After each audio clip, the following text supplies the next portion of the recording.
J-Dawg back. We got another interview. And today we got a Cleveland metal legend, Chris Dora, from a laundry list of metal bands that I'm not going to list off the top. We'll get into them. Some of which I probably forgot about, maybe a little bit unaware of, but I'm aware of most of them.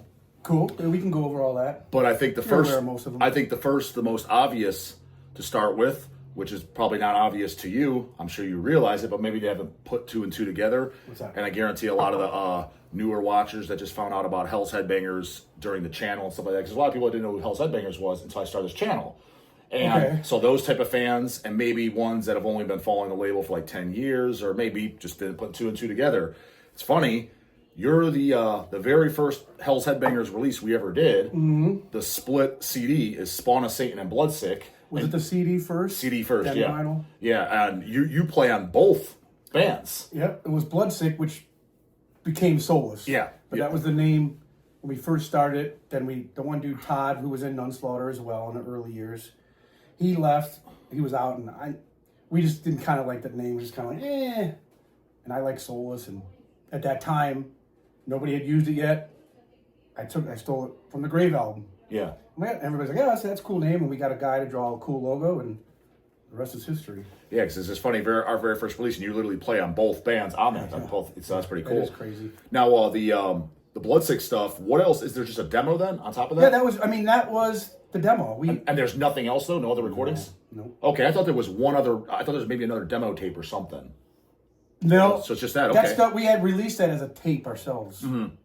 Not even professional. It was a dub with a paper cover. Then we did that.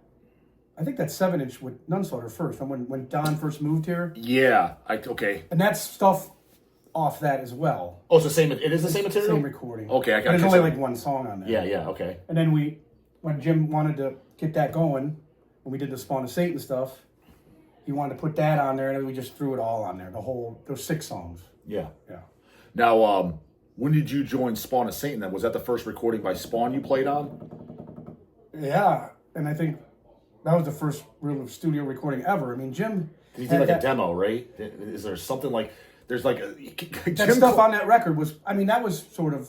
Like the first release. Yeah, and that was like a demo. We didn't have... Yeah. There was no plan for that. He just wanted... We would get music down, and he would want to record it. Whether or not there was someone putting it out yet, he didn't care. When were you guys talking about that then? Like, the band got, like, when you were writing the songs and playing that, because obviously when we put it out, I think it was 2001 or 2002. Right. When were you guys actually recording that, writing that stuff? Like, when was that project going on? Well, I'll give you a brief history. Spawn was it used to just be called Spawn, and then it changed to Spawn of Satan because there was another local band called Spawn. Yes, I remember them, yeah. He hated that. Yeah. So he said Spawn of Satan. But that was a thing he'd come up with, like, I think in high school, right out of high school, with the guys from Domestic Crisis, the guitar player Sam, who was also in Minch, used to play guitar. They used to fuck around after Domestic Crisis practice. Dude, play some thrash. And they'd come up with these riffs, and then it was just things he'd have rehearsal tapes. Then he went to Kent State. He had a drummer kid playing the stuff then. And it was just rehearsals, or they'd have like a 4-track recorder. Like a lot of that stuff, like later we recorded some old stuff that they had. But I never, it was never really a band. It was always just like a thing he could just get a couple people to do. He had Wayne doing it. When I first met Wayne, that was in Soulless, he met Wayne and Ken. He was just a young kid. He's like, oh, this great guitar player. He'll play the Spawn stuff. And then he's like, you want to do it? And that's how I got involved. And then we actually wrote those songs that are on that recording. Okay. That wasn't stuff he had rehashed. There was one of those 7-inches later on that I think it's on Hell's. The Evil Angel split? Maybe, yeah. There's a split 7-inch that we did. Yeah, we did. And it was the one you put on that comp, the Ritual Murder. Yeah, that's from like, dude, those riffs are from like 91. It's funny because, dude, like I keep telling him, he always kept it alive one way or another. And then when he had me and Wayne, we're like, yeah, we'll do it. And we recorded that stuff for the record, 98. So. But it's just funny, like I try to educate these younger kids and shit like that, how they're getting into these, newer bands, stuff like that. Right. Stuff like Spawn of Satan, I mean, is so overlooked, so unique, so cool. Mm-hmm. Jim was doing those Dr. Claw vocals. Yeah, and he was kind of massacre-ish. Yeah. Because that's what he liked, and that's what we liked. And, he said he started that shit like 91. It was just a thing he'd fuck around, but he always, you know how he was. He would always keep it alive somehow on some tape. Yeah. And then find new guys. Hey, listen to this. Play this song for me. Do this. Do that. And then, Yeah. We were the first time we actually had a band. We played a bunch of shows. There was more songs. Yeah. I wish we could have recorded. There's that live record that Nunslaughter split. Nunslaughter, yeah. Yep. All those great songs we had, but we never got back in with it, unfortunately. Because you're on most of the catalog. You got one of those, my brother Craig Reaper, but did that double disc. It's everything Spawn of Satan. Yeah, then those last 3 songs we put out, and he put it on that comp. Yeah. We did those fuck. That's when we had Jeff. They used to be an Escalation Anger playing guitar. He had a home studio. We probably did that in 01, 02, and it never saw the light of day. He never did the vocals, I don't even think. For the one song, so the one song on there, Craig went in, Don wrote, so after Jim died, the music was done. Yeah. And I'm almost positive that was supposed to be a split with Crucified Mortals. Okay. And Craig was always on his ass, and Jim's like, world's waiting, like what's the hurry? And he was delaying, and then he died. Right. So in memory of him, he finished it. Yeah, finished it. Don wrote the lyrics for it, and then Craig did the vocals on it. I thought Craig did a really good job because he tried to sing like Jim did. Yeah, I didn't know that. Oh, I heard some stuff on there. It's the last song on the first disc. What's this stuff? Oh, yeah. Okay, cool. And so that's Craig singing. But he's like, I tried to do Jim. Yeah, he's like, I tried to sing as close to Jim as possible. Right, and he put some old fucking rehearsals. I don't even remember stuff we kind of jerked around with, but I'm like, oh, cool. Yeah. I mean, I vaguely remember, but we all jammed together when we had the Soulless jam room. It was Nunslaughter in there, and then we did All That Is Evil. You remember that project? Yep. That was Jim's thing after From the Depths. Yeah. His character. Then we had Spawn. We used to do that in there. I mean, I was the Dead at Night. I mean, I was doing 4 or 5 bands at once. Dude. Yeah. 2001, 2000, 2002, 3. Crazy. Yeah.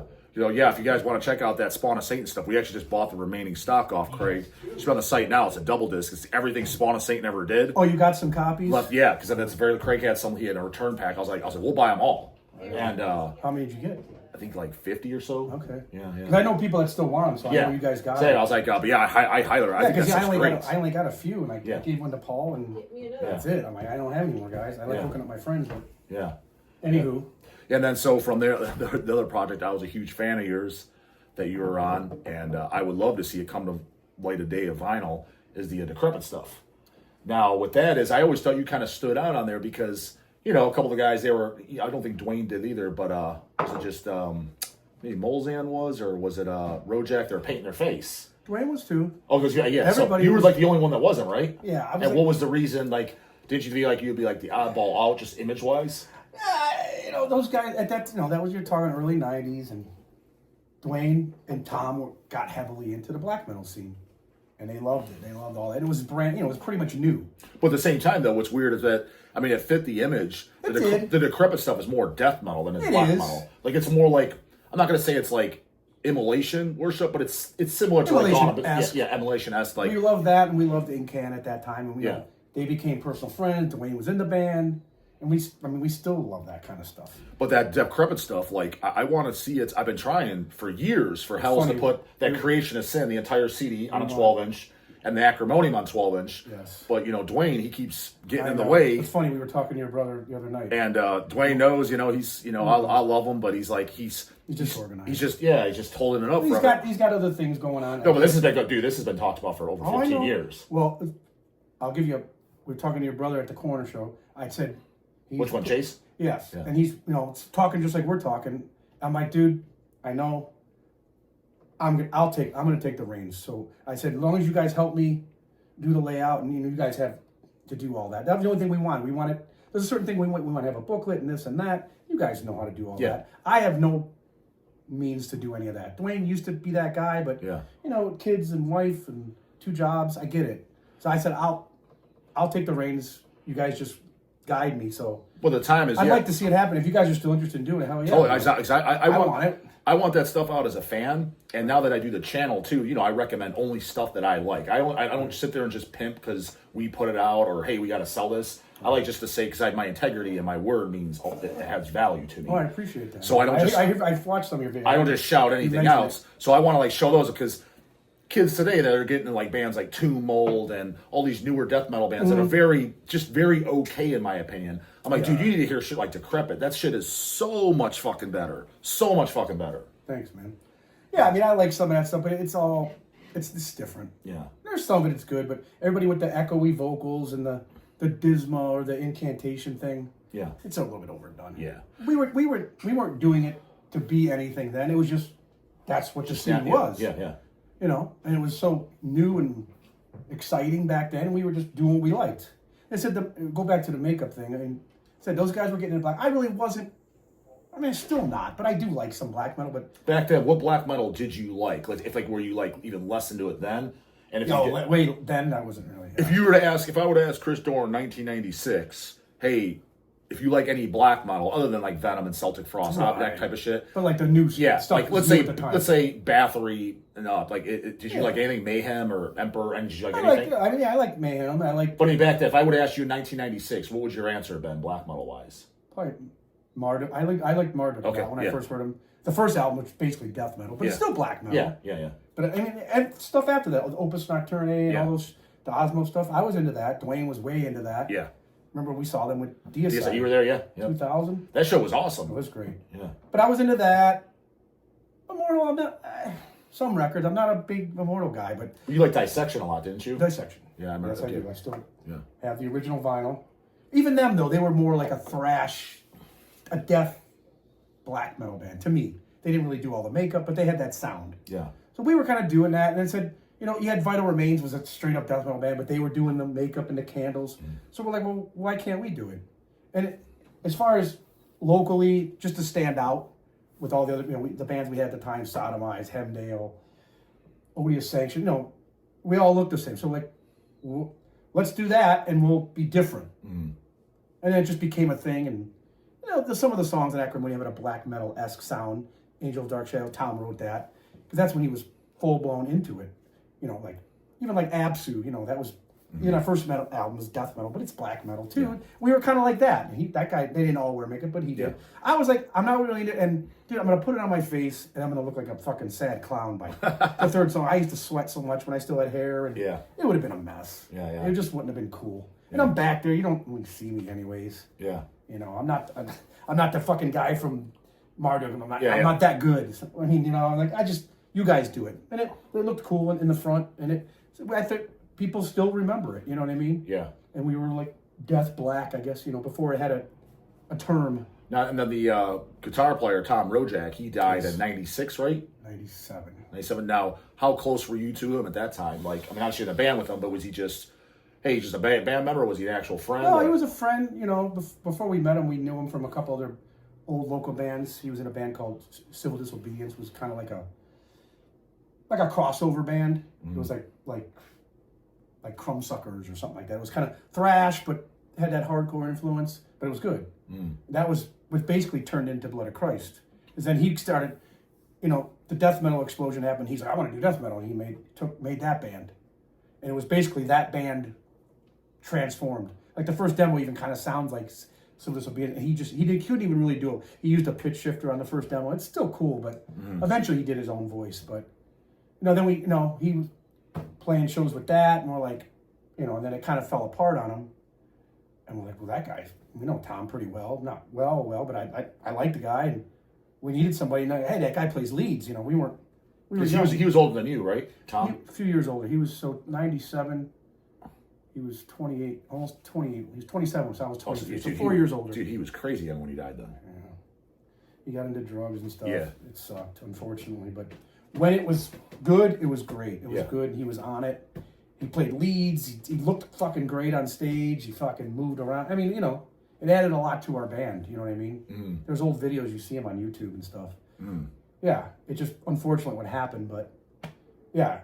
But he was 20, he was just shy of 28 when he passed. Okay. But yeah, we were pretty, you know, we were close, we were friends, you know. Yeah. It was great having a guy like that in the band. Sort of changed, you know, gave us a little, we were more professional, we're learning our instruments more, gave us a little different direction.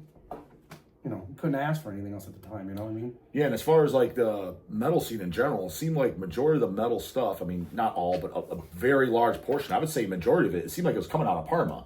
This is a suburb of Cleveland for people that don't know. And it was, between you guys, Kon Gia, you know. Brian. Yeah, Pantera, yeah. I mean, that's what me, Dwayne and I mean, that's all, we all just looked up to that. But why do you think it was coming out of Parma? Do you think it was because like you guys kind of met each other and inspired each other? Like you would think like it's mostly going to come out of the city of Cleveland. You would think. I mean, we just happened to, the Sekula brothers grew up here. Brian still isn't. Now, did they kind of get you into it? Like since they're old, because I know Brian's older than you. Like, did they? He's a little bit older. He's like 4 years older. But you already got into it organically. I was already into it. Yeah. Okay. And then we just, they started. Terror used to open like on every national gig that came through. Yeah. Like we just saw Corner the other night, Creator Corner tour, Extreme Aggression, No More Color tour, Terror played, and Terror played this, Terror Nuclear Assault, Terror plays. We were just like, wow, they're a fucking tight band. That's what we want to do. But we didn't know them yet because they were a few years older.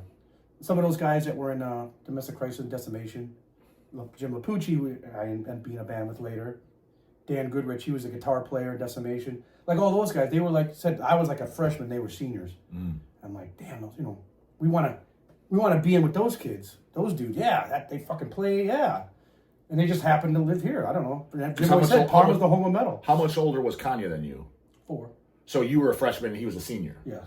Okay, but you met him in high school? Yep. I was a senior. I met Steve Eggs first because he went to Parma and Jim went to a different high school, Normandy, but Steve had met Jim somewhere at a show or something, and then he's like, hey, I know this dude. He said, come over to his house. He'll dub us some tapes. Okay. And we went to Jim's house, his parents' house, and he dubbed us some demo. I forget exactly what. I think Apparition demo and a couple things. We're talking like 90. And that's how we met Jim. And then the more and more happened. And then, we got closer. And then he started wanting to do bands. And all that shit happened all those years. Because he wasn't really playing in a band too much yet. Even Schnauzer was like just a goof project. They would literally get together and just jam riffs off top of their head, make a tape with a boombox, and that was it. Then he got serious. Okay, let's do recordings. Let's make bands. Don moved here. Jim said, if you move here, I'll be in your band. That's how that happened. For Gun Slaughter? Yeah. Yeah. I'll do it full time, but you have to come here. I can't leave. I can't do that. Yeah. And then they weren't really a live band. They just recorded. And so all that happened. Then Jim got way more serious about music. Then he wanted to do vocals, and I'm playing drums. Then that's all that His Evil came about, and Spawn of Satan. So of all these projects you played in, what would you say the one you're most proud of? Maybe not one that that was the most popular, or just the one that you look back, you're like, yeah, that was I really liked it. So okay, that's still my favorite. And you would say that I would say that's probably what, at least in my mind, that what you're most known for. Probably. I mean, we did it for 98 to 16. Dude, I remember there was an ongoing joke between me and my brothers. It's like, yeah, is there a weekend Soulless don't play? I know you guys would play all the time. We used to play a lot. Yeah, we'd see all the time. Like you'd either open it or it's just like, oh, it's just nothing to do. Well, Soulless is playing tonight. We'll just go to that. You know what I mean? 2000. Yeah, all the time. Like when Agony's Lament just came out right before it's. Jim worked at the Jigsaw bar, so we had free access to that, or we jump on somebody coming through. Remember 04? Malevolent Creation played at that bar right down the street on was that on the Will to Kill tour? I think so. Yeah, because I was there. Rob was in it. Yep, that's when I saw it. Yeah. Yep. We jumped on that. Why not? And that's Billy Morris owned that bar. Hey, any death thing would come through. Hey, you guys want to play? Hey, you get hold of me, you get hold of Jim. Yeah. Because he knew Jim pretty well too. Billy Morris actually recorded that recording we're talking about. He used to have a home studio. We did it at his house.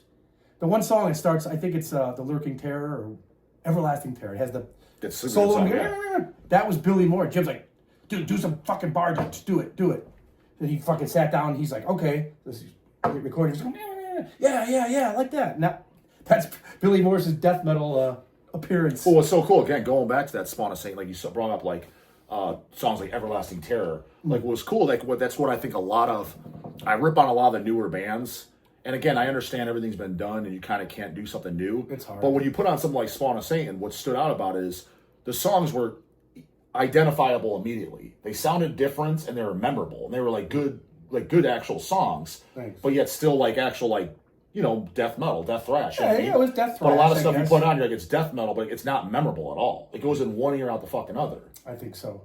I always thought that, like, me, Jim, obviously, but like me and Wayne, like Wayne's a great writer, great riff writer, and that's why I say that's my favorite part. We just locked in. I mean, still like, he knew what I wanted, I knew what he wanted, and he always came with great shit. Probably one of the best guitar players I ever played with, hands down. The guy could just come up with, and he always had a good taste. You know what I mean? To come up with cool, like you're saying, memorable shit. Like some people, that's hard for them to come up with. Us, it would flow out as like you're farting. You know what I mean? Yeah. He could just fucking fart out. It's like Matt Sword, riff. Still, I mean, the Shed the Skin. I mean, there's still good stuff. Still, he'll just come up with them. Yeah. Those two guys, because I met Wayne through Sword because they were from Canton and Hartville. You know, I didn't grow up out there. Yeah. Yeah, we first met Matt through Blood of Christ, and then we got Matt involved, and he played bass on Decrepit just because we didn't have a bass player at the time. That's when Dwayne switched guitar, when Gino went out. Would you play bass just to do it? Yeah, okay. Yeah, you guys were always swapping around when guys were leaving bands, yeah. Just to keep it going. And he's like, yeah, I'm not really a bass player, but I'll do it. Yeah. He actually did the makeup at a couple shows. He really didn't want to do it, but he did. Sword did? Yeah. Oh, okay. He's inside the Ackerman. There's a picture of him with the makeup. His hair's kind of, he still had hair. Yeah. He did it a couple times. Yeah. But, you know, it worked out because Dwayne really wanted to play guitar, and he was playing bass. Yeah. When he, you know, we were leaving out in Balmer, because at first it was Terror, the band that we looked up to. Then the first, wow, a death metal band in Balmer. And they fucking with the Did fucking you like that blast. immediately on the Into the Oven demo? Immediately. Yeah. Because I already knew Toby. Yeah. From Terror. He played bass in Terror. And then that fell apart. And then the cool was used to actually let Roy and Mark and Toby jam on their gear. There was a place right down the street here, actually. Billy had a studio right down the street. And he would just let them come down after their jam, and Roy would use his drums, and they were coming up with what became about was Corpse Grinder first. Coming up with those songs. Just three guys. Yeah. And then it took up, we were like, wow, who's this? Death metal. We hadn't done death metal yet. Yeah. You know, and then Dwayne was in that band. And that's me and Molzan were like, well, we want a death metal band. So came with the name and found a couple guys hanging out at Flash Gordon's and Gino and a couple other guys. This guy Jason, who was in the band early, he never played a gig, and we came up with that. And then Dwayne left in Balmer. Him and Toby quit. I'm like, well, we already got guitar players, but we need a bass player. If you want to switch to bass, okay. And that's how that happened. Yeah. Okay. So then that's when we did the first demo. He's on there on the bass, and then he played guitar in Acrimonium by that time. We had switched around. But, yeah. But that was his first time doing bass. Yeah. Yep. Now, why did I never got an official answer? I mean, so is Soulless considered officially broken up? Yeah. Now, why did you guys officially decide to throw in the towel? I'm guessing just Lapucci doesn't want to do it anymore? No, it was, at the time, Lapucci had health issues. Because I haven't seen him in a show in forever. Yeah, he doesn't come out too much anymore. Yeah. But he came, well, you probably, when we did that little private show with the Kon Gia Nunslaughter that became that LP. That just came out. That was at the, I did it because it was Yeah. last minute. Don telling me about, hey, there's a show at this. Yeah. I'm like, it was the last day of. I'm minute. like, what is there going to be like? You could be shoulder to shoulder. I'm like, because it's like a show in the studio. Like, Right, it wasn't that bad. Though, Okay. But it was just like invite only. yeah, So my buddy Otis Slusher, you know Otis, don't yeah, you? of course. And I guess he pulled Jim out. Dude, you got to go. I'll pick you up. He wanted him to come out. So I didn't know. We get there, and there's Jim sitting on the fucking chair. I'm like, what's up? Oh, hey. And so he was there. And he came to my birthday party last year. It's the only last time I seen him. He kept saying, I don't really party. Oh, I mean, anymore." I'm like, I was at your birthday last year. yeah, he was sitting like right here. Okay, maybe I said hi to him. Yeah, And okay. he stayed for, it was weird. We had, Because there was a lot of people here, though. it was. I had 4/5 of Souls. The only guy I forgot to reach out to was Dave Johnson. I And forgot. Wayne was here too. Wayne was here. I We were recall- all here. yeah, I don't recall. 4/5 of Soulless was here. Cork was here. We took a photo. We were standing right back here. But Yeah, as Wayne, I don't know. No, he says it's I met him, and Yeah. but I mean, I don't even know if he knows who I am, like by first name. I mean, I know he knows of me and Hell's Headbangers, but would he walk around? Hey, Justin? I probably not. He showed up at the corner the other night, and he just likes corner, but he's kind of off the grid too. He doesn't really go to shows. He doesn't want to play live anymore, which is the bummer. But we still do project. We did that Harlot script thing. Have you heard that? It's kind of kind of more like a classic metal project. I haven't heard that, but what I did like, but I never actually heard audio. He did vocals on that. What I really liked, and I only saw it live. You guys did the. I'm pretty sure you were playing drums on it.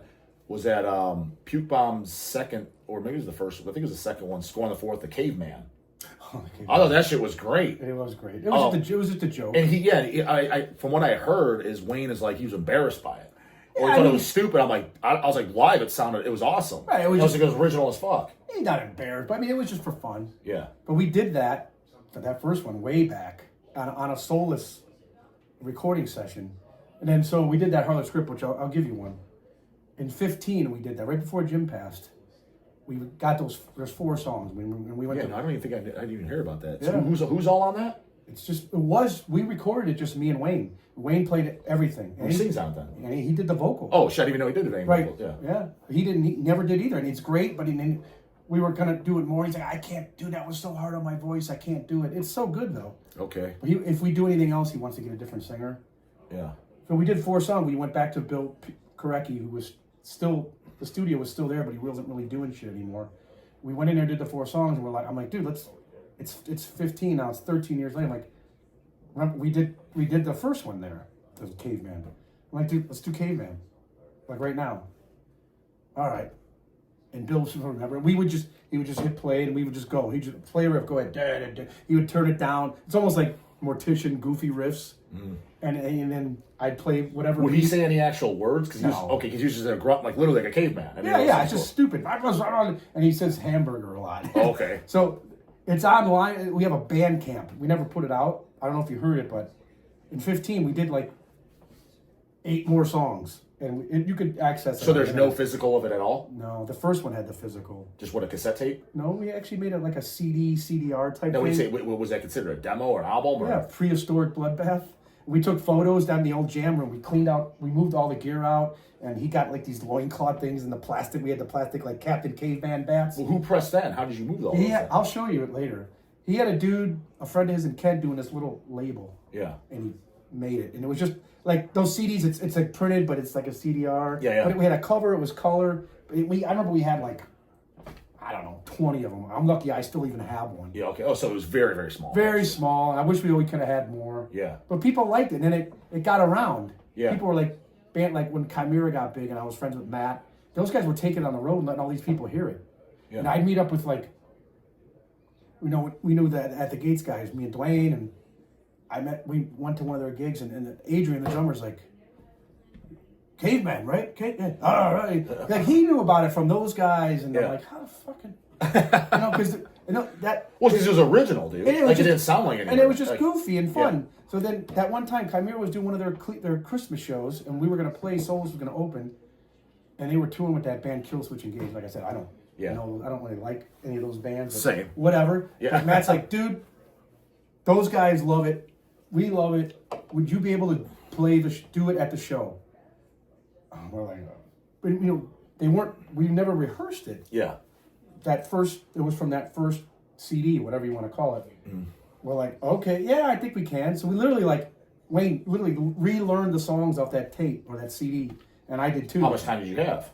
We played like a half an hour. We played first. No, but how much time did you have to kind of spruce up? Oh, we had a few weeks. We did it. Yeah. And it was like, these kids are there, they're waiting for Chimera and Killswitch Engage. We come out.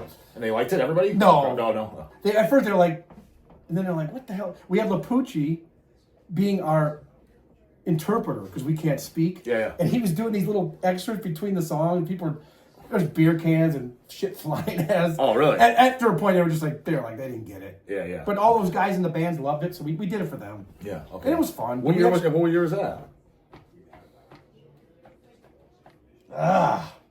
Maybe 08, 09. Oh, okay. Something like that. Yeah. And the Agora Theater stage, huge stage. Yeah. It was fucking retarded, but it was fun. Yes, the only time I saw it was in Matt's backyard. Yeah, I think we did it for a goof for that. Yeah. But yeah, otherwise it was just a thing Wayne came up with. He used to do it at home with a drum machine as a goof. And then that one time when we went in the studio with Soulless, he's like, let's do it for real right now with real drums. I'm like, all right. And he could, like I said, he would just play a riff. We would always, even goofing around, we could lock in. And I knew what to do. And then I'd switch a drum beat. He'd be like, okay, he's going to switch the riff now.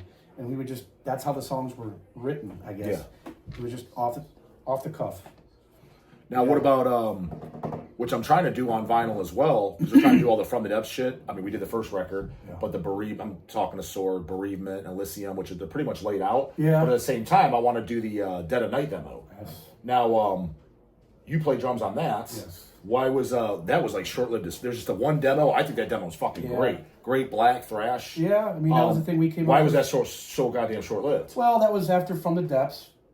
Would you consider that post From the Depths, or kind of like it was considered like because that from us kind of fell apart, and Matt had really no band, and he's like wanting to do another project, and we were heavily into that kind of style at the time, and he's like, would you play drums if I came up with something? Okay. Dwayne, would you sing? Okay. And then Wayne, I did it, obviously. And we got a friend of mine, it used to be a friend of mine, I don't talk to him, the guy that played bass on that, his name's Randy. And it got thrown together, and then we did that. He came up with those 4 songs right away, and we went and recorded it. Never got officially released either. Mm-hmm. Then we wrote, just like the Spawn, a bunch of more songs. We played a bunch of shows.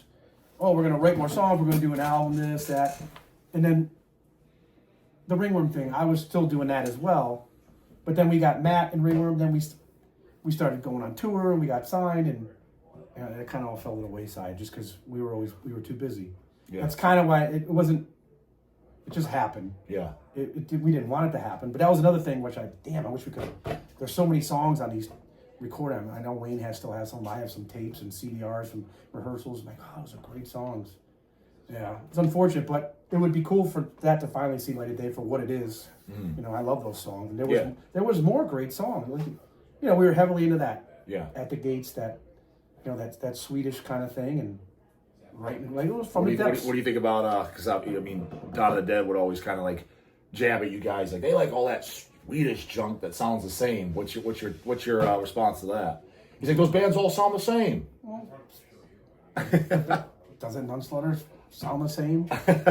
No offense, but well, to Nunslaughter's defense, though, they don't sound like any other band, though. No. I think that's what his point. He's like, dude, that Carnage, Dismember, Graves, like all that shit sounds the same. He's like, after Left Hand Path, he's like, that's all you needed. He's like, I don't know why they like all that Swedish junk. He's like, it's like just all bands ripping each other off. I was like, well, I was like, the first Unleashed doesn't sound like all the rest. I was like, Dissection. I was like, I think you're being a little harsh. Yeah. I was like, don't get me wrong, there was a lot of bands that had that buzzsaw guitar. Sure, at the time that was a new thing, and I liked the way it sounded, and we all did, and we liked, we were growing as musicians, and we wanted to be challenged, But I got the vibe, and I could be wrong, just an outsider looking in. I always got the vibe that you guys were very, very like pro-Swedish, pro-Finland, and kind of like anti-American at the death metal scene in the 90s. Like, it almost seemed like you guys kind of turned your nose to the American scene, with the exceptions like Immolation and Can. But right. For the most part... Well, it happened so fast back then. Like, you're talking 90, 91, 92, and then go to like 94, 5, 6. Like, those years were so great. Those years sucked. Just think about the releases that came out in those years for American bands. They're just not that good. Things weren't good. We were just like, ugh, so we turned more to European stuff. We liked Europeans. I'm growing up. Destruction, Creator, Tankard, Atrocity. I'm just looking at the Walls. And then we went from thrash to death. Even Morbid Angel in those years wasn't that great. Domination is not my favorite. It's okay. I'm not a big fan of it. Yeah, the Grave albums, even the Swedish stuff, the Grave albums come out at those years. Hating Light. Yeah. Not good. We were just like, what's the last Carcass record you liked? Probably, honestly, the first two. Okay, so you don't even like Necroticism? Yeah, it's okay. Okay. It's okay. See, but then later I got into like Arch Enemy that Michael Lamont did later. Mm-hmm. But I like that stuff. Now, do you like everything by Arch Enemy, or you have a cutoff? No, I liked the pre-Chick stuff. Yeah, the first one with... The first, that Wage of Sin is not bad. It's pretty good. After that, that's not pretty good. I was like, then it got really carried away. Yeah. I don't... Because I think they were kind of like running with the gimmick. They were, and people were liking it, and I get it. They're getting popular, they're getting big tours, they're getting paid. Okay. But it's they're still around. It's super commercial. Super commercial, yeah. I don't listen to any of that anymore, but I did like that. But yeah, I love the early stuff with Johan on it. Yeah, I think those are good albums. Yeah. But Necroticism, it's not bad, but it was so, like, what? But again, like I said, growing as a musician, getting better, those guys, everybody was doing it. Those guys were like, look, I could fucking play, I could shred, I could play riffs, and that's what they wanted to do. And some people shunned it, some people embraced it. People love Heartwork, and it's the greatest thing. It's okay. So you go back to it now, you can at least somewhat appreciate Heartwork? Because I know guys that hate the record. No, I don't hate it, but I won't. I never say I'm going to listen to Carcass and put down that one, but I'll be driving in my car, and I got Sirius in the car, and a song pops up. I listen to it. It's good riffs, cool riffs. They were, like I said, the guitar playing is great, the drumming was great, great production, yeah, I can't shit on it, but I don't. If I'm listening to Carcass, I'm probably gonna put on symphonies. Okay. End of story. Yeah. Okay. Yeah. Now, I mean, you're basically, it seems like your main bread and butter band now is Kon Gia. Yes. And that's, would you just say, just very finished death metal worship style stuff? And is that intentional, or that was just natural? It's just kind of what we like, you know. Yeah. Of course, we like I said, the in-can immolation thing, and then the European thing mixed. I guess, you know, we still like the Swedish. We all like that. I like that. Brian likes that. Larry, our guitar player. Paul. You know, it's kind of what we want to do. It just kind of happens naturally. And I haven't done death metal. I mean, I guess Soulless was death thrash. Yeah. To me. Yeah. Death metal. It was like a really thrashy at the gates. Yes. Yeah. This is probably the most death metal thing I've done since Decrepit. Probably, yeah, I would say so. I kind of sort of reverted, but it was fun to play that kind of style. It's a little different than what I've been doing all these years. And we've been doing it this long now. It's cool. When did the band start? The time flies. Was it 2015? No, I played my first gig in 2013, and they already had the band, so it must have been. It wasn't very long. I was in maybe 2012. 2012, maybe they started. Okay, they recorded that one EP with the first 7. That's when I remember came up. But then this shit all blurs together. Another drummer, Rick from Akron, and he quit. And then those, and Dwayne was on that too, wasn't he? He was on the 7-inch. He sings? And he does and guitar. Okay, so he sings the guitar. Okay, and then Condemned Obscured, the first EP, he's on that too. Okay. There's guitar and vocals on that, and then there's 2 of the songs from the 7-inch we redid, and I rewrote all the drum parts because the guy wasn't writing stuff that they hated it. Yeah. No, I was just at the time they were talking about doing a band, and I'm like, dude, I just don't want to be in a. I want to be in a band. I want to watch you guys. I don't want to be in it. So they started trying to get it going, and they did, and then it worked out. They played like one gig, and then they played out of town. They never played a local gig ever, and then the dude just kind of flaked out, and then my thing kind of Soulless kind of went to the wayside. I wasn't in Ringworm anymore, and then they basically, dude, would you do it? Okay, I'll do it. Because I wanted to get back in. Now that Soulless was kind of gone, I wanted to do some kind of death metal or different, you know? Mm-hmm. And that's kind of how that happened. And at 13, we played with that Sadistic Intent show that Dwayne booked. Oh, okay, yeah, you guys, yeah. That was my first gig. Oh, okay, shit, I didn't realize that. At the Foundry, Foundry, yeah. And Sorcery, too? Was that the one with Sorcery? Was it? I don't think so. No, I don't think so. That's when he brought Sadistic in. Yeah, because that was the first time Sadistic, at least to my knowledge, ever been to Cleveland. Yeah. Do you like everything about Sadistic Intent? Oh, yeah. Yeah. Love that. I mean, to me, that's Altars of Madness living forever. Yeah. And those guys... I like it. They know that, and they like that. What's your take on it when people say? Because I rip on them on the channel, or at least I have to. Not putting a record out. No, not that. I don't give a shit about that part. When someone says they're into metal or death metal, and if you mention Sadistic Intent, and they have no idea who you're talking about, what do you say to that? What can you say? That you don't really know death metal? Yeah. That's original death metal. Yeah, I mean, that's kind of like, do you even like the genre, right? If you don't even know, if you're like who? Or death metal, I like you said, Twink Mold or whatever. I mean, I guess it is. Yeah, but it's like... It's not. Yeah. That is. Yeah. You gotta know, you gotta go to school, dude, and learn a little bit. I'm not saying you gotta know everything, but come on. And that band still exists. Yeah. They're not like a Morbid Angel where it's pretty much gone and those bands are gone. But you can still do your research, listen to it on YouTube or wherever, but that band still exists. If you don't know that, and the way, they do everything, the way they look, the way they sound, 100%. the content, the lyrics, that's, for me, that's what we're trying to do with Kon Gia. This. Yeah. Just simple, old school, guys wearing black t-shirts, no bullshit, no frills, no crap.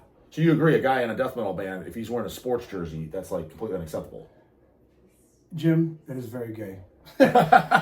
Remember Martin from Set Next used to say that to Jim. Jim used to always fucking him. Told him they got a wigger in the band. He'd be like, yeah. He's like, Jim be like, dude, fucking football, man. Fucking Martin. He's like, Jim, sports are very gay. so I use that for everything. People talk about that. I'm like, that is very gay. Yeah. But I mean, the thing is, I can understand liking on the side, but don't be wearing on your album covers or on stage. No, I mean, you wear it when you're off. Yeah. Some people think, why does it matter? Why? It does matter. 100%. It matters to me. Paul feels the same way. Well, especially because, you grew up when in a band. When you get off stage, you want to wear whatever you want to wear. Well, your favorite band of all time is Kiss. They have an image. Venom has an image. And King Diamond has an image. Like, what are you talking about? Like, how do you not get this? It made their band. They never strayed from it. Yeah. Now, Kiss 50 years, people who doesn't, even if you don't like them, you know who the fuck it is. Yeah, 100%.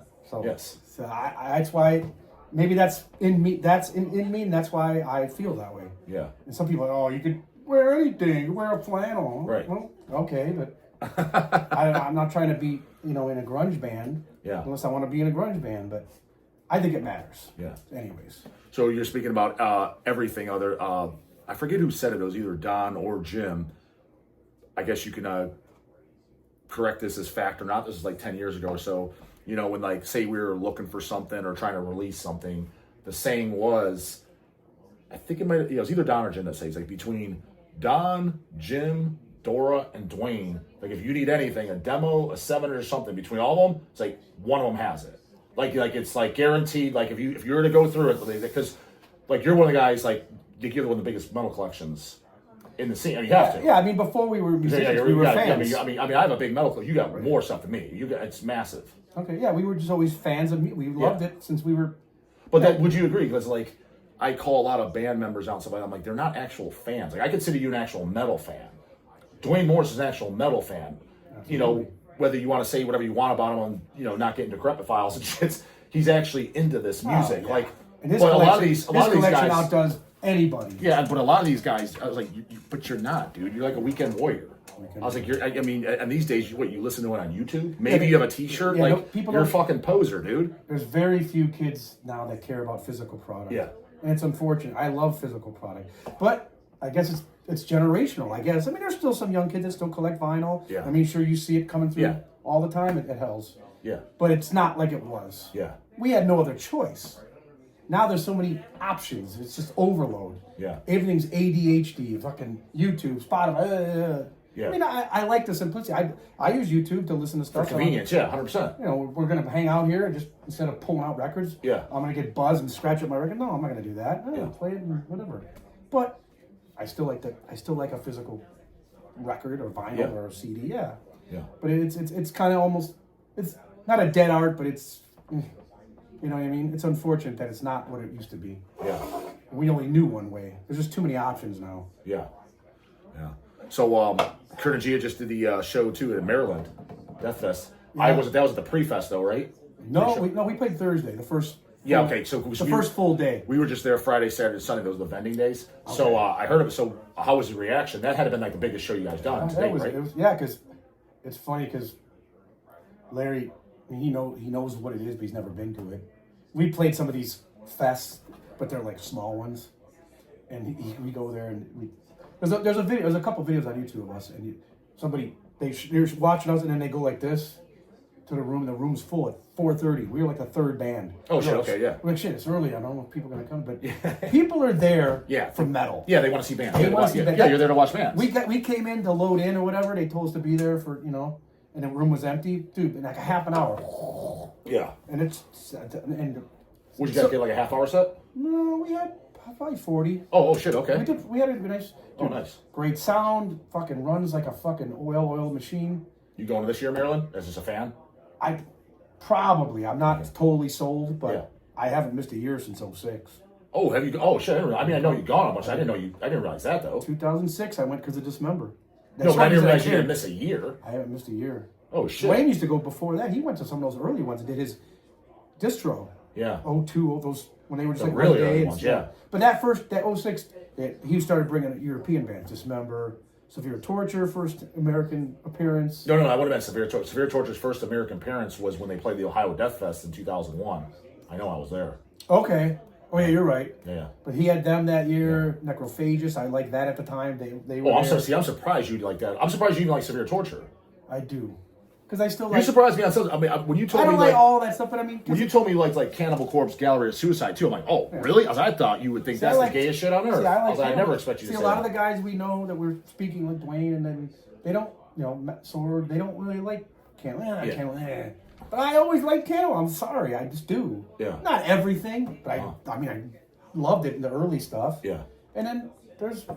So you were there because you're one of the older guys that saw Cannibal Chris Barnes. Yeah. Now when they bunch of times. When he left, kicked out of the band, and Corpse Grinder came, what was your reaction to that? I didn't. At first, I didn't get it. Yeah. And I love Corpse George from Monstrosity. Yeah. And I was like, everybody was just bummed because Chris was kind of, at the time, it was very specific. Yeah. It was a bummer, but then I remember I didn't listen to him for a while. Then, when you talk about Gallery of Suicide, I remember doing shows when I filled in for Incantation those years, some couple years, 98 to 2000. I helped out some shows. I remember one time I was riding a van with John McAtee and all those guys, and someone's playing whatever. They're like, "What's this?" They're like, "Oh, new Cannibal."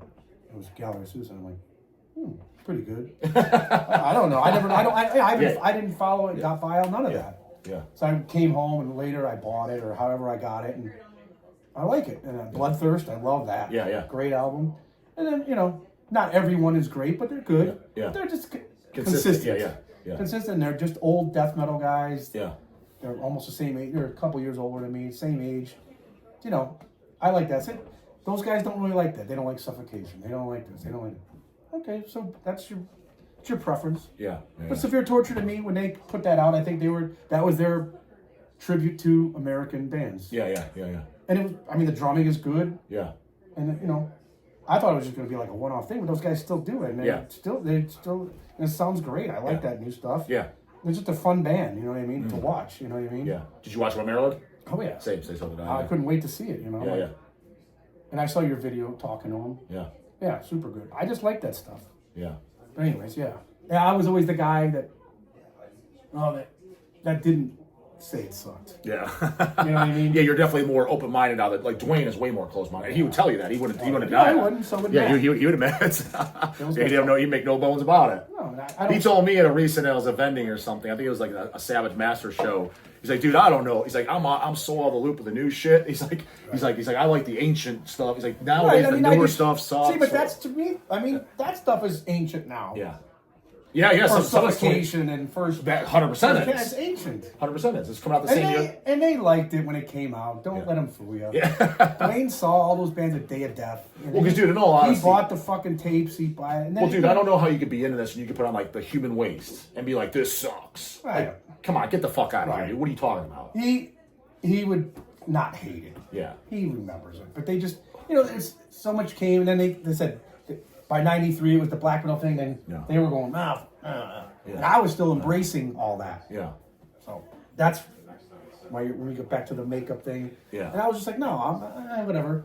But like I said, Vital Remains, they were kind of doing what, we're like, well, we could do that. Absu was doing, we could do that. Did you like the Vital Remains albums that Glenn Benton sings on, Dechristianize and all that? It's okay. It's funny because it just seems so forced. It's funny because nowadays, like the younger generation, I liked those albums, but I thought I was like the only one. I thought everyone like yourself thought they sucked. Right. But the younger generation, dude, those are the best ones. I'm like, nobody said that 20 years ago, dude. No, but then I get it. And then they had didn't that drummer, with the guitar player, Dave Suzuki. They played, and it was just it's way different than the early shit. Oh, way different. No doubt. I like the first two albums a lot.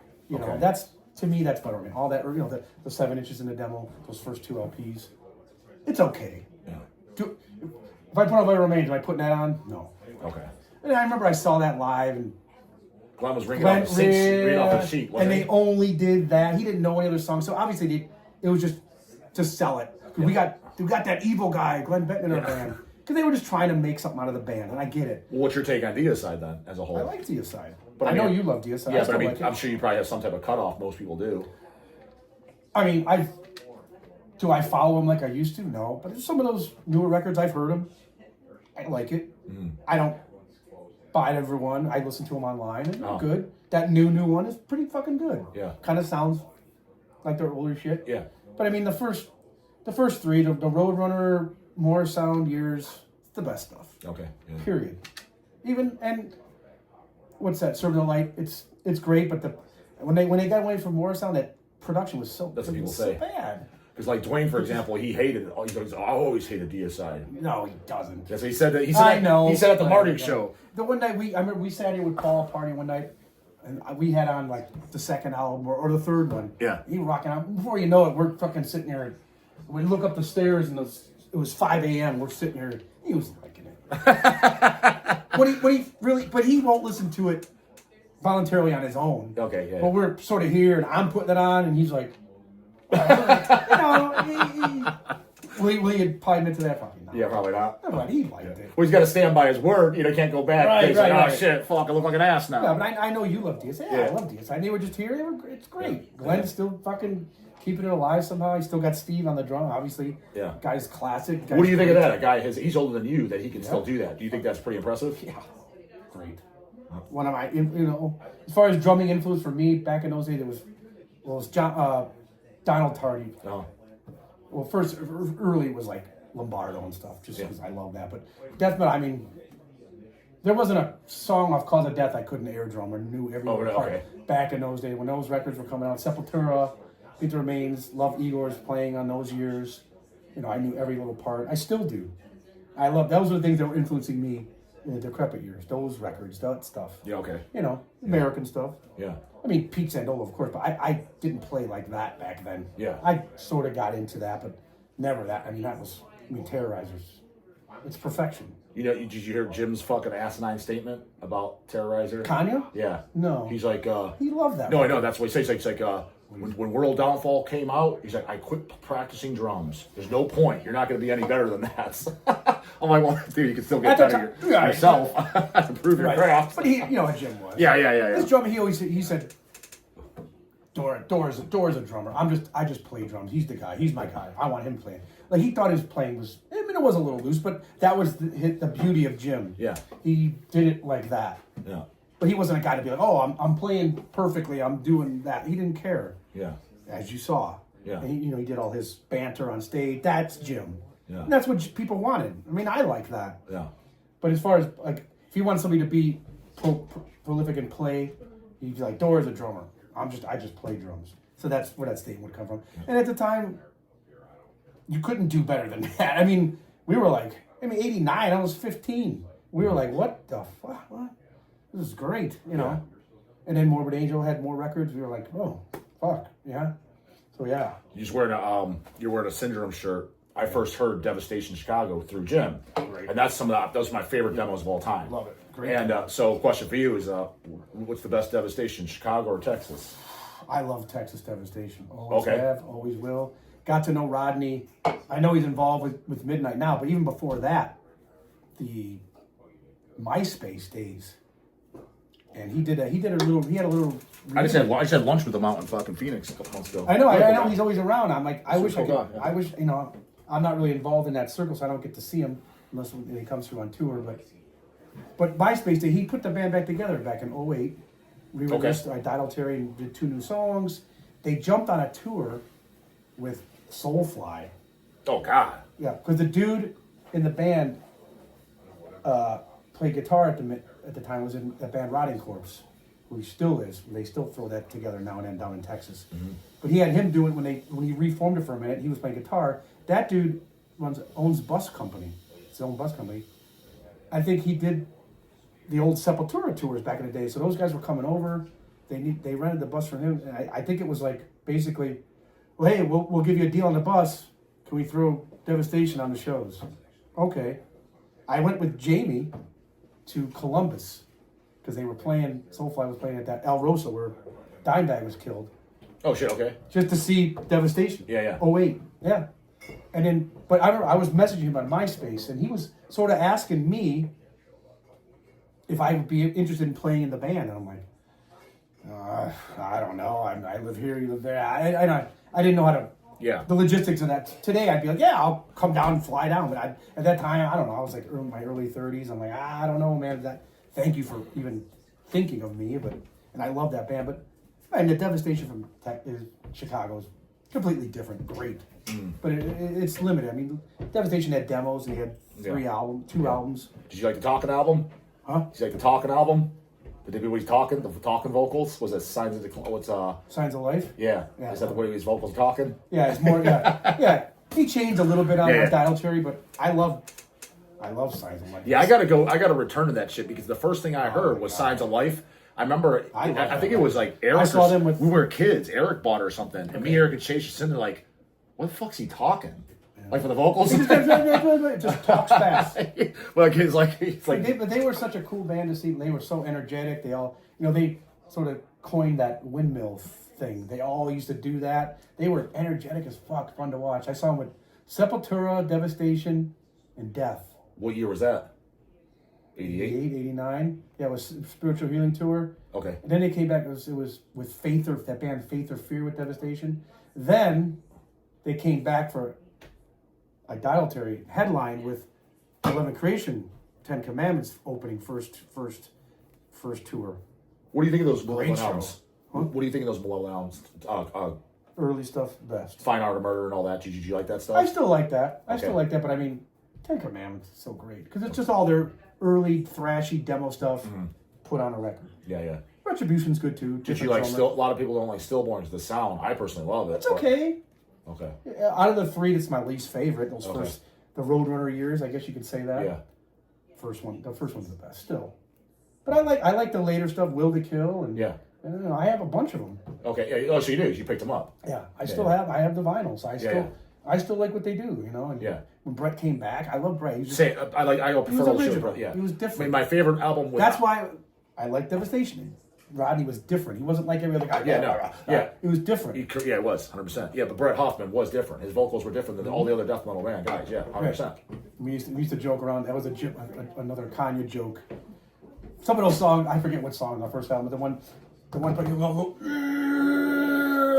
and Jim would go. He would imitate it. We'd laugh all the time. He'd imitate his face, like what he would thought he looked like taking a shit or something. But it was like no one did that. Yeah. We loved that weird shit like that. Yeah. You know, it was just one off. Yeah. Little things when I listen to shit, I think of Jim stupid shit like that. Oh, he makes all kinds of stupid comments. Yeah, remember? Yeah, 100%. And just reenact stuff his own. Make. Oh. Yeah, but that was one of the things and Paul, no, we all. I know exactly what you're talking about. Yeah. I think in the song "Eleven Creation" he does it. He does it a couple different times. Yeah. But that was one of those bands I always still kind of stuck with. I didn't totally turn my back on American stuff, but we were just influenced by European stuff always. I mean, I said even before death metal, it was like, you know, like I said, all the Destruction, Creator, Sodom. I mean, we loved that stuff. Yeah. That's all we wanted to be is that. Yeah. You know? And then when death metal was kind of crappy in the States, and there was better shit coming out of Europe. And I didn't follow some trend, I just did. But some people say, like you said, Don says, oh, they like that. Whatever. Yeah. we all had our little formula, and we all, you know, I think we came up with some good shit with our taste between me and Sorg and Wayne. You know, if you don't like it, that's fine. Whatever. What did you think of all that? Because you outsider looking at all that from the depth stuff. Did you like it as a fan? Oh yeah. Yeah. Love it. The early stuff, you know, the Jim vocals, obviously they didn't like it, but it was original. It was its own thing. Yeah, but even like especially that first from the depths album, with Jim singing. Yeah. Play me another record that sounds like that. No, right? It's just done. And all these kids are copying the same stupid shit when they're doing their new bands. I was like, dude, if you're gonna copy something, why not copy something that hasn't been copied a million times? You know? Right. It was. We had our influence, but we weren't trying to be like everybody. But like Matt was doing the down two guitar, the Swedish kind of sound on that, and his playing was getting better. He was coming up with great riffs. Yeah. And Rob Newland, the drummer at that time, was great. A local drummer at that time, there wasn't a better guy. Yeah. Came up with great riffs, great song, the production was good on that stuff. Yeah, you can't go wrong with it. Yeah. Probably as far as from the depth, Bereavement's probably my favorite. Even though I wish it was longer. I would say Bereavement. I agree. Yeah. I'd say Bereavement is. But the first one and the first two, I like. The first one is the most unique. Yeah. But Bereavement as a whole is probably I think has the best songs. Even, again, getting better as musicians. They're getting into other bands. Yeah. By that time, we're into At the Gates and all that kind of stuff, and it was a big influence. You know, we wanted to play like that. The Elysium is good too. The production's a little but it's still good. Yeah. Same. I agree. Same writing, same thing. That fell apart, and that's when they said that's how Dead of Night sort of spawned out of that. Because Matt still wanted to be in a band. Before we invited him to join Ringworm, we put that project together. But that's why it was so short. Now you said you don't do Ringworm no more. No. Why did you decide to throw the towel in? Well, I had basically it wasn't really a choice, but I bought this house in 2011, and you know they still tour regularly, and I'm like I can't take off work that much. I can't just get up and go, so I had to kind of drop out. Yeah, that was 2010, so I've been out for a long time. I've done a couple appearances here and there. The one year, MDF, the drummer dude got sick, like a couple days before. Like, they know I'm going anyways. Hey, you think you could play? We need somebody to jump in last minute. We'll adjust the set list to you, because whatever new songs they had, I didn't really know. So I think I learned like one new song. Me and Matt got together a couple times before the show, and maybe a couple. But then we were just adjusted to set to more shit that I was new or I played, and I played Maryland. And then here and there I've done a couple things to help out. But yeah, as far as being a member, it's 15 years now. Okay, shit, yeah. And they're still a functioning band and still doing shit. Yeah, yeah. And they've had a bunch of drummers, but it's cool. They're still doing it, and more power to them if they could, they could still do it. Now, other than Kon Gia, are you doing, what other bands are you currently Well, I have doing? Gluttons. Yeah, I was gonna say, that was your hardcore band. Yeah, it's more like a punk metal. But you're still doing that? Oh yeah. What was the last thing you guys put out? We have a CD. I'll show you when we're done. It's a CD. We were, instead of, The only thing I think I own is I have that we have one record. I have that Cleveland Comp. Oh, Do you know what I'm talking about? Yeah. And there's a lot of bands on there. Gluttons is on there. I like that track. And there's other bands. I was like, I don't even know who's the band that sings that Ed Gein song. Do you know what I'm talking about? I thought that was good. I don't know. That compilation. Yeah, there's that 13. Was it Cleveland band? Something Cleveland band. It's a pretty good comp. Yeah. It's hardcore punk bands. Right. But the Ed Gein song was good. There was a good. I think there was a good like 8 songs I liked, and I liked the Glutton song. But I don't actually own like a Glutton's record. Yeah, we have one. We have the first one came out on vinyl. Okay. Oh shit. Okay. Who put that out? We did. Just Okay. Yeah, we kind of did. We had a 7-inch that came out on a small label, and then we were hoping that guy was going to do that, but then he stopped doing the label. So then we just put it out ourselves. But it took a really long time for us to get it recorded, and it was a fucked up thing. But it finally did come out. So moving from that, instead of waiting to get 8 or 10 songs together, James kept the idea, hey, let's write 2 songs and go to the studio and just record them, release them digitally, and then go back home. A couple more months, write 2 more songs, go back, and you just have to go in. You can go in on one day. I laid it 2 drum tracks. They could do all their parts in like a weekend. We did most of it with Noah. So we did two from 19 to 24. We did 5 sessions, 2, and we just released them like on Bandcamp and shit. And then we had 10. All right, it's kind of a record now. And then we have them now. We have a CD, and they're kind of all they're all in the same studio. They're just different sessions, but they sound the same. We're actually getting ready to do a vinyl. We're doing it ourselves again. Okay. We have the CD version already. So I have the first one that came out on vinyl, and then we put a CD out too with the first one. Okay. And yeah, it's like a, I call it a punk metal. It's more like Motorhead meets punk rock, AC/DC. It's kind of high energy rock, I guess, if you will. Yeah. We have a singer, then James does some of his ringworm style vocal, but James plays guitar. Mm-hmm. But Kevin does most of the vocals, but James still does parts, and it's fun to do. Ed plays in it. It's just different. Yeah. I'm just get tired of doing the same shit all the time. Is that the only 2 bands you're currently doing then at the moment? Yeah. Right, so nothing else. Nothing else. Yeah. You're. Yeah, I got away from 4 or 5 bands. You're enough. If the whole discography, you're in a shitload. Right. Like it's like I think I forgot a few too. Yeah. See, those years back when we were doing, I had Soulless, Ringworm, All It Is Evil, Spawn. Yeah. Dead. I mean, we were doing.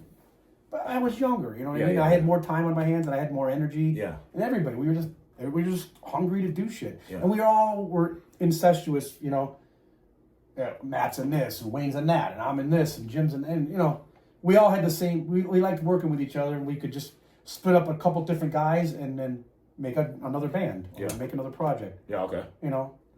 It always worked out that way, Yeah. But yeah, that's doing all that anymore. That's enough. Yeah. I still get people hitting me up. Hey, would you want to play on this? Would you want to play on that? Like, I mean, no offense, whoever that's people have hit me up, sending me Facebook DMs or whatever. I'm like, dude, no offense. I'm good. Yeah. With my work and day-to-day life and doing that, it's enough. You know what I mean? Yeah. Unless it was like, oh yeah, you want to come in and do this and we'll give you a bunch of money, but that's not going to happen. Yeah. I would do something like that if someone needed me to do it or wanted me to do it, but to do it just for the fun. I have that already. Yeah. We're busy. We're working on new stuff. Just, I don't want to spread myself that thin anymore. Yeah, no, makes sense. Let's just concentrate on that and do that. We're older now. It takes longer. Everybody's got real lives and real shit to deal with. Yeah. So we get together and we do it and we have fun and we feel like the shit that we do probably might take a little longer, but when it comes out, it's good. Yeah. We feel good. We just worked on a new song, not today, but last practice. It's fucking great. We're happy with it. We got. Yeah, I thought the full length was the best thing you guys did because I remember when we got the 7-inch and shit. I'm like, yeah, it's pretty good. Right. But then I forget which label did the CD. That's at Memento. Yeah. And we got them in stock. Right. And I was like, I came in the shop. I was like, oh, this is really good. I was like, this is better than the EP. I was like, this is really good. And I think I told Chase or myself, asked Paul, I was like, dude, who's doing the LP? I was like, wait, we'll do the LP if you want. And then we pressed the vinyl. I was like, I was like, the music's good. I was like, I like the cover art. I was like, everything about it. It's like very, very old school feeling. I was like, it was a good record. I'm glad you guys like it. That's what it's exactly what we're going for. See, you get it. Like you said, these other kids talk about these younger generation. Some of them get it, but they just don't get it. Some kids, I've had kids come up to that was great, whatever, in Maryland or wherever you get people sending you DMs and whatnot. Do you listen to that band? I shot them all the time because I'm friends with them, and I actually generally do like them. That band, Mulder. Great. I think that's a great new band. And there's new bands I like. Those kids understand. They 100% understand. I know. They totally know all those old guys and Cyanide. Correct. They grew Mark up from the like me and my brothers picking guys like yours and Dwayne's brains and shit. They had that for Cyanide guys. Exactly. They had Tom from Cardiac. Yeah, you got to learn exactly. They learn from older guys, and that's what you're supposed to do. What I feel like these kids of today are doing that don't get it, they're picking brains of kids their own age. I'm like, they don't know shit. Right. I was like, you got to look to guys that are been in this before you to learn. Right. Yeah. And I've always known that as a kid. Just because you found it on the internet doesn't mean you know. You don't know dick yet. You just got into it. What are you talking about?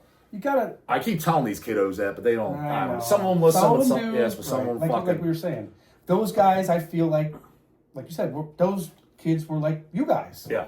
I remember when you guys were young and coming over to Dwayne's house and learn how you want to do. He had his distro and he's doing this and he's that. Yeah. And you guys were interested. You weren't just going, oh, we already know everything. Dude, all that stuff. So many of that stuff. Like I credit Dwayne all the time, dude. Like, dude, the Grave demos, the Unleashed demos, the Goraphobia demo. Also, I got that because remember when Dwayne was doing the CDRs, Pro CDRs, selling them? I got all that shit from him. I don't care if he was selling or not. That's how I got it. Right. How what the fuck? Where else? In 87, I was 2. What do you want from me? I can't get the cassette. No, but you could get it on a CD. Right. He was selling them $10. I thought it was great. So that's how I heard all that. That's how I heard that was all like even before that was before YouTube all and all that. That was before YouTube and that was before all this reissue shit. Right. So the way I got all these demos and stuff was from older guys like him. He was sort of reissuing it. Correct. And we just did it for the love of it. Yeah. Not because you're trying to make money. Yeah, he made like 15 or 20 of them. It's like there's so exactly. But they were nice, decent. Yeah. And you had it. Now you listen to it. Correct. That's how I got the Treblinka demos. All that shit. He did all that. Yeah. He just took that upon himself. Yeah.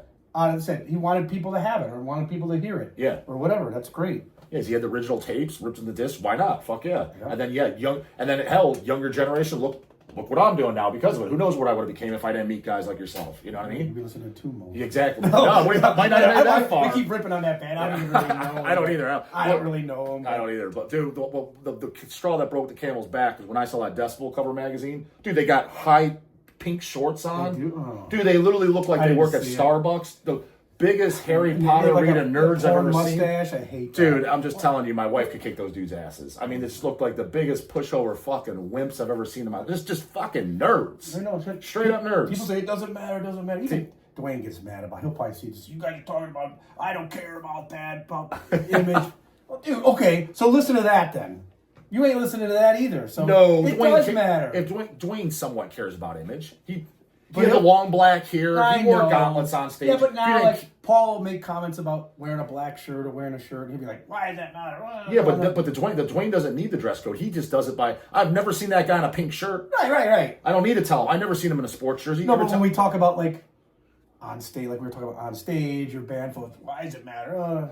But he always looked metal on stage. Right. So he's already there. It's like you already got the code without even explaining. He started kind of contradicting, but okay. I never heard him. I just figured he saw him. He just knew it. So he does. I mean, he does just know it. Yeah. But when somebody says something like that, he wants to go against the grain. Yeah. He's always been against the grain guy. He just wants to argue. Yes.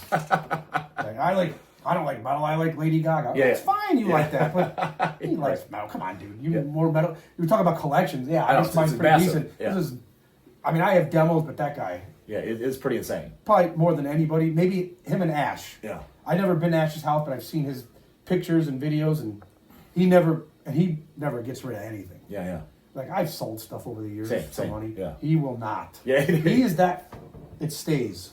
Dwayne told me when I was a kid, I remember when I first saw his collection, how he had so much. He's like, well, I created a rule in the early 90s. He's like, the metal comes in and it doesn't go out. I'm like, all right. Kanye was the same way. Yeah, 100% same way. If stuff went out, he would like, if he had something rare that he knew somebody really appreciated, he would just give it to you. He would literally just give it like free, just hand it to you. I mean, not a lot, but there was times, and he had it, and you appreciated it, you know, and he'd give it to you, that person or me or whoever. That I remember that happening over the years. Yeah. But otherwise, it just came in. Yeah, yeah.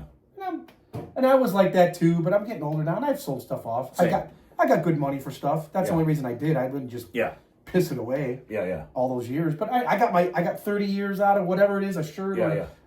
Whatever. That's fine. Let somebody else have it. That I really appreciate it. Yeah. They're not going to go and just try to resell it. Yeah, yeah. I'm always specific about that. Yeah. Are you for you, right? And these guys are, as far as shirts, they're collectors. Yeah. They're just a young kid. They couldn't have it. Yeah. And do they want to pay up and they're going to keep it? Cool. Yeah. Do it. Don't buy it for me to try and go jack up the price to $100 more bucks. Yeah, yeah. Right. That's not right. Yeah. You know what I mean? Yeah. Anyways. All right, Chris. Well, we went on for over an hour. Oh, we did. Cool. Right on. Yeah, I got to take a massive piss. Right. Is there anything I forgot to add that you made sure you wanted to add in though? Is there anything I forgot? Or not really. Like I said, I said, check out Kon Gia. We have Bandcamp. I think we have a few LPs left in stock. I think we have just a handful, like 10 or so left. So check the site. We bought some off you. We got. Yeah. That's what I see. I bought the 20. I think we got a return pack. I think there's like 10. Okay. So we don't have many left at all. I know right. that. We're gonna have Brian Baxter of Bladed's gonna reissue. He wants to re-release the first one. Oh no shit! I didn't know CD. Oh no, I didn't even know that. Okay. He talked to Paul and he said he would do it and give us 200 copies. Yeah, we don't have any; those are gone. Yeah, yeah.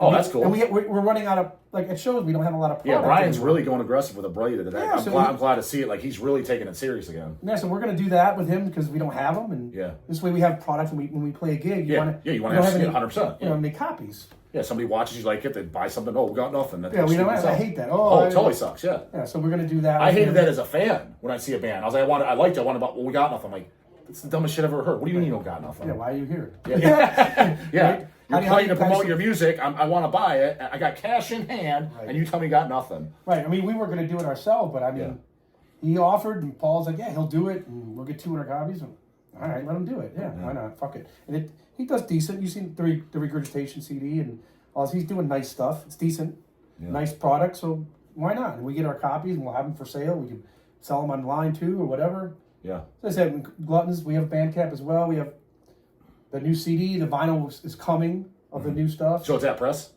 It's at press. Vinyl's at press. Yeah. We're doing all that. Like the CDs are available now. We have tons of merch. Bandcamp all as well. Gluttons, bandcamp.com, whatever. Yeah. You can hear our music. You can buy stuff. Yeah. And Kon Gia as well. Yeah. And we're playing that show on the 29th with Rojack, Brian Baxter's now in the band. Yep. That's our next live appearance. So I guess if promoting anything. Just come out to that goddamn show. Get the fire. I'll be there. Cool. Yeah. That should be a fun one, Rojack. Yeah, 100%. Yeah. Old school, we love that stuff. And now Brian's another Cleveland person involved in a cool band. Yeah, 100%. So, yeah. All right. Well, that does it for goddamn Chris Dora, who's in more goddamn bands than probably anyone else in the goddamn Cleveland scene. And we went over most of it at least. So there you have it. Later, goddammit.